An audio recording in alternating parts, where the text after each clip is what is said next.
आप सभी को प्रणाम। मैं एक स्वर गाने जा रही हूँ। अच्छा लगे तो लाइक, सब्सक्राइब, कमेंट, शेयर ज़रूर करना।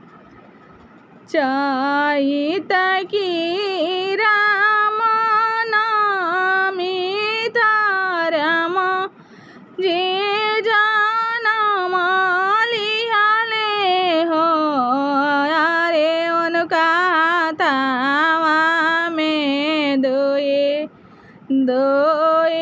लाल लीलार परमनि जरे लीला रा परमनि जरे हो।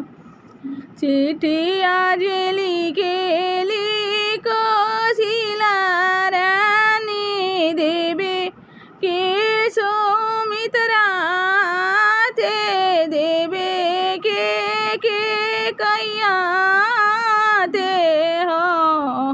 ए बहिना मारा तो राम जी जनमल देखो न रौराई भी देखो न रौराई भी।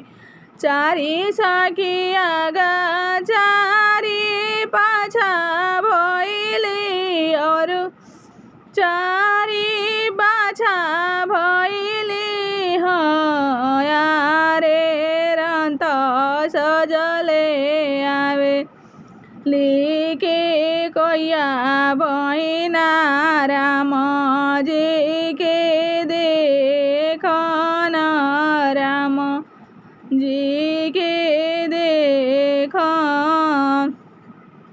आंगन बहर चेरिया राजा के लौड़िया न हो, चेरिया झरी के बिछाव सतरंगवा बहिनिया हमर बैठ सुबहिनिया हमर बैठ तहारा बैठवाले ना बैठबी उठवाले ना उठबी भेजवा लेना जाइबी हो। ए बहिना तनी साराम के देखाओ, देखी के अपना घरे जइब, देखी के अपना घरे। आजु नाई राम के देखाइबी, काल्हु ना देखाइबी हो। ए बहिना करबो में छठी या बरहिया तबेरे देखला इभी तबेरे देखला इभी समाचार सब देखी है, समाचार सब देखी है। आजु नहीं राम की देखइबो त काल्हु ना देखइबो न हो। ए बहिना जब राम जी हुई है 12 साल के तब बन के सिधारल जाई है, बन के सिधारल जाई है हो।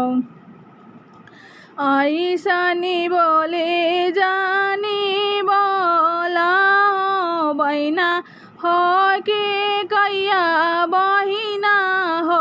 ए बहिना जीविया पर धर बोआंगार घमंड तोहरो टोटे जाइए घमंडवा तोहरो टोटे जाइए।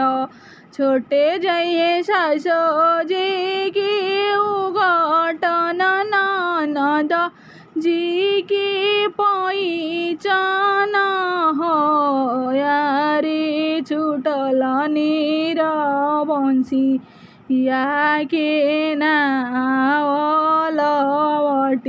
राम जी घरे अइए लवटे राम जी घरे अइए